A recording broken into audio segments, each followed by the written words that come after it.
আল্লাহর নবী কোনোদিন ঈদের মাঠে গিয়ে খুতবা দেননি, আবু বকর কোনোদিন ঈদের মাঠে গিয়ে খুতবা দেননি, ওমর কোনোদিন ঈদের মাঠে গিয়ে খুতবা দেননি, ওসমান কোনোদিন ঈদের মাঠে গিয়ে খুতবা দেননি, আলী কোনোদিন ঈদের মাঠে গিয়ে খুতবা দেননি। কখন? সম্মানিত উপস্থিতি, ঈদের দিন আমাদের করণীয় কি? ঈদের দিনের করণীয় কিছু সুন্নাত বিষয় যা আপনারা হয়তো জানেন, তারপরেও দু একটি বিষয় আমি উল্লেখ করি। প্রথমত, ঈদের দিনের সবচেয়ে বড় করণীয় হচ্ছে ঈদের দিনে লা সালাতা ওয়ালা আযানা ওয়ালা নিদা ওয়ালা ইকামাতা। ঈদের সালাতের কোনো আজান নাই, কোনো ইকামাত নাই, কোনো ডাক নাই। আমাদের জুমার সালাতেও আজান হয়েছে এবং আমার সালাতের আগে ইকামাত হবে, কিন্তু ঈদের সালাতে কোনো ইকামাত হবে না এবং ঈদের সালাতের জন্য কোনো আজান হবে না। তো যদি ডাকাই লাগতো তাহলে আজানই দেওয়া হতো। যেহেতু আজানই উঠিয়ে দেওয়া হয়েছে, ইকামতই উঠিয়ে দেওয়া হয়েছে, সুতরাং এখানে ডাকার কোনো সুযোগ নাই যে আসেন আর 5 মিনিট আছে, 10 মিনিট আছে, আপনারা উপস্থিত হন, এটা সুযোগ নেই। এটা হচ্ছে মানুষ স্বাচ্ছন্দ্যে, আনন্দে, উৎসাহ এবং উৎফুল্লতার সাথে অংশগ্রহণ করবে। ওয়ালি তুকাব্বিরুল্লাহ আলা মা হাদাকুম। ঈদের দিনের সবচেয়ে বড় আনন্দ হচ্ছে দুইটা। সবচেয়ে বড় আনন্দ আল্লাহর দেওয়া আনন্দ দুইটা, তার সাথে মানুষ বৈধ যে কোনো আনন্দ যুক্ত করতে পারে। আল্লাহর দেওয়া আনন্দ দুইটা কি? একটা হচ্ছে মানুষ আল্লাহর বড়ত্ব এবং মহত্ব ঘোষণা করবে, ওয়ালি তুকাব্বিরুল্লাহ, যাতে তোমরা আল্লাহর তাকবীর পাঠ করতে পারো। তো আল্লাহ সুবহানাহু ওয়া তাআলার যে তাকবীর রাসূল সাল্লাল্লাহু আলাইহি ওয়াসাল্লাম শিখিয়ে দিয়েছেন, সেই সুন্নাত পদ্ধতিতে ঈদের দিনে তাকবীর পাঠ করা হচ্ছে ঈদের সবচেয়ে বড় আনন্দের উৎস। আল্লাহু আকবার, আল্লাহু আকবার, লা ইলাহা ইল্লাল্লাহ, আল্লাহু আকবার, আল্লাহু আকবার, লিল্লাহিল হামদ। আর দ্বিতীয় বড় আনন্দ যেটা আল্লাহ এবং আল্লাহ রাসূল করতে বলেছেন, সেটা খাওয়া। কারণ এই দিনে না খেয়ে থাকা হারাম। সুতরাং দ্বিতীয় আনন্দ কানেক্টেড হবে খাবার। মানুষ তার পছন্দ অনুযায়ী, রাসূল সাল্লাল্লাহু আলাইহি ওয়াসাল্লামের সুন্নাত ছিল তিনি বিজোড় খেজুর খেয়ে ঈদের সালাতে যেতেন। তা আমরা চেষ্টা করবো বিজোড় খেজুর খেয়ে ঈদের সালাতে যাওয়ার, কিন্তু বাকি যে কোনো হালাল খাবার দিয়ে মানুষ আনন্দ উদযাপন করতে পারে। তার সাথে আর যে কোনো হালাল উপায়ে মানুষ ঈদের দিনে আনন্দকে কানেক্টেড করতে পারে, কিন্তু এই দিনে হারাম কোনো কিছুর মাধ্যমে আনন্দ করা, এটা আসলে এই দিনকে অপমান করা। কেন? এটা আল্লাহর দেওয়া আনন্দের দিন এবং এই দিন হচ্ছে মহৎ দিন, বড় দিন, মহান দিন। তাহলে আল্লাহর দেওয়া একটা বড়, মহৎ এবং মহান দিনে আপনি আল্লাহরই বিধানকে লঙ্ঘন করছেন, তাহলে এটা একই সাথে দুইটা গুনাহ হচ্ছে। একটা তো যে হারাম কাজটা করছেন সেটার গুনাহ, আর একটা হচ্ছে এটা বড় মহান দিনের পবিত্রতাকে লঙ্ঘন করার গুনাহ। কিন্তু আমাদের ইয়াং জেনারেশন তো সেই জিনিসটা বোঝে না। তাদের কাছে ঈদের আনন্দ মানে গান বাজনা, বেহায়াপনা, বেলিল্লাপনা, বেপর্দা। তো এইটা দাওয়াত আমাদেরকে তাদের কাছে পৌঁছে দিতে হবে। ঈদের দিনের সুন্নাতগুলোর মধ্যে বড় একটি সুন্নাত হচ্ছে রাসূলুল্লাহ সাল্লাল্লাহু আলাইহি ওয়াসাল্লাম ঈদের মাঠে কখনোই ঈদের সালাতের আগে খুতবা দিতেন না। আবু সাইদ খুদরি রাদিয়াল্লাহু তাআলা আনহুর এটা নিয়ে এক সাহাবীর সাথে মতভেদ হয়েছিল। আল্লাহর নবী কোনোদিন ঈদের মাঠে গিয়ে খুতবা দেননি, আবু বকর কোনোদিন ঈদের মাঠে গিয়ে খুতবা দেননি, ওমর কোনোদিন ঈদের মাঠে গিয়ে খুতবা দেননি, ওসমান কোনোদিন ঈদের মাঠে গিয়ে খুতবা দেননি, আলী কোনোদিন ঈদের মাঠে গিয়ে খুতবা দেননি। কখন দিয়েছেন? সালাতের পরে খুতবা দিয়েছেন। মানে সালাতের আগে কারো মুখে কোনো কথা নাই, কোনো সাউন্ড নাই, আসেন বসেন। কিন্তু আমাদের গ্রামগঞ্জে সব জায়গায় দেখবেন যে ঈদের মাঠে ঈদের সালাতের আগে কে চেয়ারম্যান, কে মেম্বার, কে অমুক দলের নেতা, কে অমুক দলের সভাপতি, সেক্রেটারি, সব ডাকাত, চোর, বাটপার, লুটেরারা এসে মাইক ধরে 5 মিনিট 10 মিনিট করে কথা বলবে। পদ্ধতি, এটাকে শক্ত হাতে দমন করতে হবে। এটা রাসূল সাল্লাল্লাহু আলাইহি ওয়াসাল্লামের সুন্নাত বিরোধী। মানুষ থাকবে কি যাবে সেটা দেখে লাভ নাই, কথা হবে ঈদের সালাতের পরে। এটা রাসূল সাল্লাল্লাহু আলাইহি ওয়াসাল্লামের সুন্নাত, কেউ করেনি। আবু বকর, ওমর, ওসমান, আলী কেউ করেননি। সবাই আগে ঈদের মাঠে গিয়ে আগে ঈদের সালাত আদায় করেছে। ঈদের সালাতের সময়ের ক্ষেত্রে রাসূলুল্লাহ সাল্লাল্লাহু আলাইহি ওয়াসাল্লাম ঈদুল আজহা করতেন দ্রুত, আর ঈদুল ফিতর করতেন একটু দেরিতে। দুটোর পিছনে রহস্য আছে। ঈদুল আজহা দ্রুত করতেন কেন? দ্রুত ফিরে এসে পশু প্রাণী জবাই করতে হবে, দেরি করা যাবে না। আর ঈদুল ফিতর দেরি করতেন কেন? ওই যে ফেতরা ঈদের সালাতে যাওয়ার আগেই পৌঁছে দিতে হবে। তো তাতে যদি মানুষের কোনো কাজ কর্ম কিছু বাকি থেকে থাকে ফেতরা কেন্দ্রিক পৌঁছে দেওয়ার, তো সে সেটা পৌঁছে দিয়ে বন্টন করে বা বের করে তারপরে সেই ঈদের সালাতে আসো। সুতরাং একটু দেরিতে হলে সমস্যা নেই।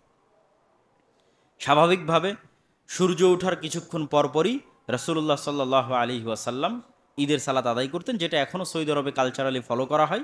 তারা ঈদের সালাতের জন্য একদম ফজরের সালাতের সময় বের হয়ে যায়। আলাদাভাবে ঈদের সালাতের জন্য কেউ বের হয় না, ফজরের সালাত আদায় করে বসে থাকে ঈদের সালাতের জন্য। সূর্য ওঠার কিছুক্ষণ পর ঈদের সালাত আদায় করে। ঈদের সালাতের সাথে জরুরি আর একটা কর্তব্য কি? মেয়েদের ঈদের সালাতে উপস্থিত হওয়া। স্পষ্ট হাদিস যে রাসূলুল্লাহ সাল্লাল্লাহু আলাইহি ওয়াসাল্লাম উমিরনা আন নুখরিজা, আমরা, উম্মে আতিয়া বলছেন, আমরা রাসূল সাল্লাল্লাহু আলাইহি ওয়াসাল্লাম কর্তৃক আদিষ্ট হয়েছি যে আমরা আমাদের মেয়েদেরকে ঈদের সালাতে নিয়ে যাব, এমনকি ঋতুবতী মেয়েদের ঈদের সালাতে নিয়ে যাব। ওয়ালিয়াশহাদনাল খায়রা ওয়া দাওয়াতাল মুমিনিন, তারা ঈদের সালাতে গিয়ে সালাত আদায় করবে না, তবুও মাঠে যাবে।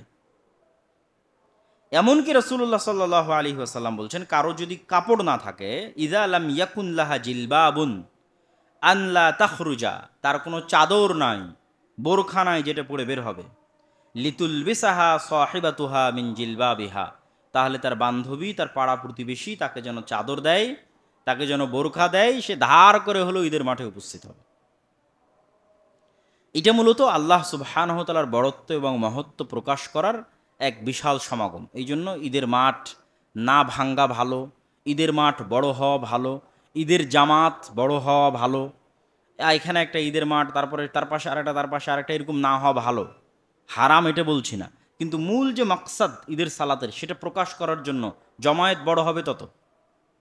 যেমন একটা দল যদি মিছিল আয়োজন করে, সমাবেশ আয়োজন করে, তাহলে সে দেখাতে চাইবে যে প্রকাশ্য ফিল্ডে তার কত লক্ষ লক্ষ মানুষ উপস্থিত হয়েছে। তো এইটা কিছুটা মুসলমানদের ওই আনন্দ সমাবেশের মতোই, আনন্দ মিছিলের মতোই, কিন্তু এটা কোনো ব্যক্তির জন্য হচ্ছে না, কোনো দলের জন্য হচ্ছে না, এটা আল্লাহর জন্য। এই মিছিলের স্লোগানও আল্লাহ সুবহানাহু ওয়া তাআলা। এই জন্য ঈদের সালাতের আর একটা বড় সুন্নাত হচ্ছে মানুষ পায়ে হেঁটে ঈদের মাঠে যাবে, যাতে আল্লাহর ওই বড়ত্ব এবং মহত্বের বহিঃপ্রকাশটা ঘটে। যে সবাই পায়ে হেঁটে, হাজার হাজার মানুষ পায়ে হেঁটে ঈদের মাঠের দিকে যাচ্ছে এবং মুখে আল্লাহ সুবহানাহু ওয়া তাআলার বড়ত্ব বর্ণনা করছে, এবং নারী পুরুষ সবাই ঈদের মাঠে উপস্থিত হয়েছে, বিশাল বড় গণজামায়াত, আল্লাহর শুকরিয়া আদায় হচ্ছে, আল্লাহর তাকবীর পাঠ হচ্ছে। এটা হচ্ছে ঈদের মূল বড়ত্ব এবং মহত্ব। এটা শুধু আমি আজকে বের করে বলতেছি তা না, এটা শাহুলিল্লাহ মুহাদ্দিস দেহলভী হুজ্জাতুল বালিগার মধ্যে বলেছেন, শাইখুল ইসলাম ইবনে তাইমিয়া রাহিমাহুল্লাহ বলেছেন, সবাই বলে গেছেন যে ঈদ কেন্দ্রিক সকল বিধিবিধান, হুকুম, আহকামকে একত্রিত করলে এটা নিশ্চিত বোঝা যায় যে ঈদের মূল রহস্য হচ্ছে এটা। এই জন্য মেয়েদেরকে এত জোর জবরদস্তি করে বলা হচ্ছে যে তোমাদেরকে ঈদের মাঠে উপস্থিত হতে হবে। এই জন্য যেখানে যে মাঠে ঈদের সালাতের ব্যবস্থা নেই মেয়েদের, সেখানে জরুরি ভিত্তিতে তাদের ঈদের সালাতের ব্যবস্থা করতে হবে। ঈদের সালাতের ক্ষেত্রে আমরা খাওয়ার কথা বলেছি, রাসূল সাল্লাল্লাহু আলাইহি ওয়াসাল্লাম বিজোড় খেজুর খেয়ে যেতেন, ইয়াকুলু তামারাতিন ওয়া ইয়াকুলুহুন্না বিত্রা, এবং বিজোড় খেজুর খেয়ে যেতেন। তাকবীরের কথাও আমরা উল্লেখ করেছি। ঈদের দিন মানুষ গোসল বা সৌন্দর্য এগুলো স্বাভাবিকভাবে অবলম্বন করতে পারে, বিশেষ কোনো বিধান রাসূল সাল্লাল্লাহু আলাইহি ওয়াসাল্লামের পক্ষ থেকে নাই। বিশেষ বিধান যদি থাকে হাদিস দ্বারা প্রমাণিত, তাহলে জুমার দিনের জন্য আছে। জুমার দিনে গোসল করার অসংখ্য হাদিস আছে, জুমার দিনে ভালো কাপড় পরিধান করার অসংখ্য হাদিস আছে রাসূল সাল্লাল্লাহু আলাইহি ওয়াসাল্লামের পক্ষ থেকে। ঈদের দিনে বিশেষ করে গোসল করতে হবে, বিশেষ করে নতুন জামা কাপড় পরতে হবে, এরকম কোনো হাদিস পাওয়া যায় না, কিন্তু অবশ্যই মানুষ আনন্দের খাতিরে সেটা করতে পারে। ঈদের দিনের আরেকটা বড় সুন্নাত হচ্ছে এক রাস্তায় যাবে আর এক রাস্তায় আসবে। এটাও হচ্ছে জনগণের ব্যাপকত্ব এবং বিশালত্ব ফুটিয়ে তোলার একটা মাধ্যম। যে কানা নবী সাল্লাল্লাহু আলাইহি ওয়াসাল্লাম ইযা কানা ইয়াউম ঈদিন খালাফা তারিক, আল্লাহ নবী রাস্তা পরিবর্তন করতেন, যে রাস্তায় যেতেন তার বিপরীত রাস্তায় আসতেন। তো এই ছিল আমাদের সংক্ষিপ্ত আলোচনা সাদাকাতুল ফিতর সংক্রান্ত এবং ঈদুল ফিতর সংক্রান্ত। আল্লাহ সুবহানাহু ওয়া তাআলা আমাদের সকলকে সুন্নাত পদ্ধতি অনুযায়ী আনন্দের সাথে, নিরাপত্তা, আমন আমানের সাথে রাসূল সাল্লাল্লাহু আলাইহি সাল্লামের দেখানো পথ পদ্ধতি অনুযায়ী সাদাকাতুল ফিতর বের করার এবং ঈদুল ফিতর আদায় করার তৌফিক দান করুক, আল্লাহুম্মা আমিন। বক্তব্যের শেষে জরুরি কথা যে আমাদের দাওয়া সেন্টার পুরো রমজান মাসব্যাপী এখানে বিভিন্ন কার্যক্রম পরিচালিত হয়েছে, বিভিন্ন কোর্স চলেছে, ইফতারের ব্যবস্থা থেকেছে, তারাবির ব্যবস্থা থেকেছে।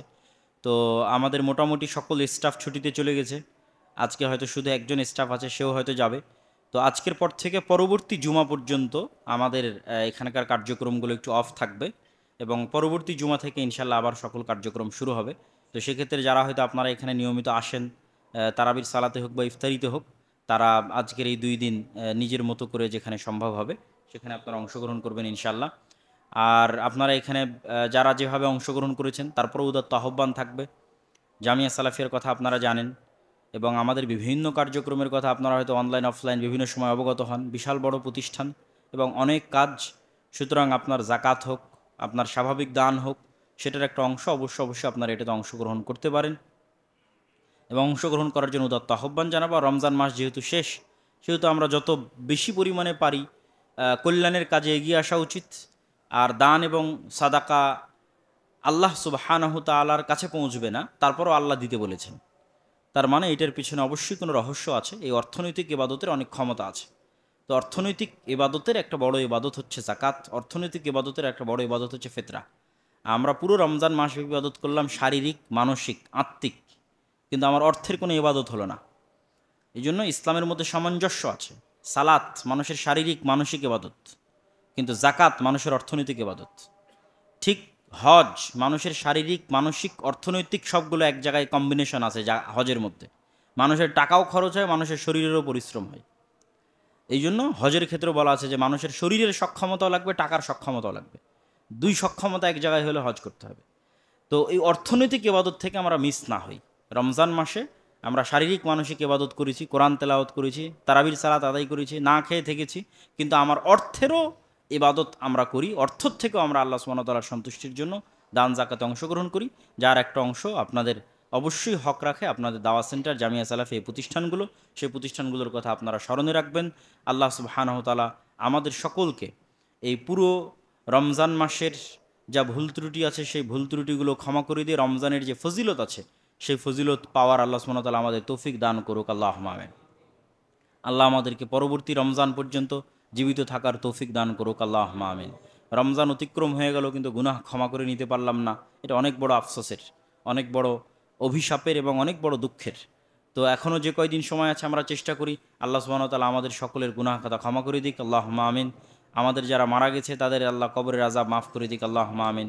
যারা এই প্রতিষ্ঠানের সাথে, এই দাওয়া সেন্টারের সাথে, বিভিন্ন দাওয়াতি কার্যক্রমের সাথে যুক্ত হয়েছেন, সহযোগিতা করেছেন, তাদের প্রত্যেকের ধন সম্পদকে আল্লাহ হেফাজত করুক, তাদের ধন সম্পদে আল্লাহ বরকত দান করুক। আল্লাহুম্মা আমিন।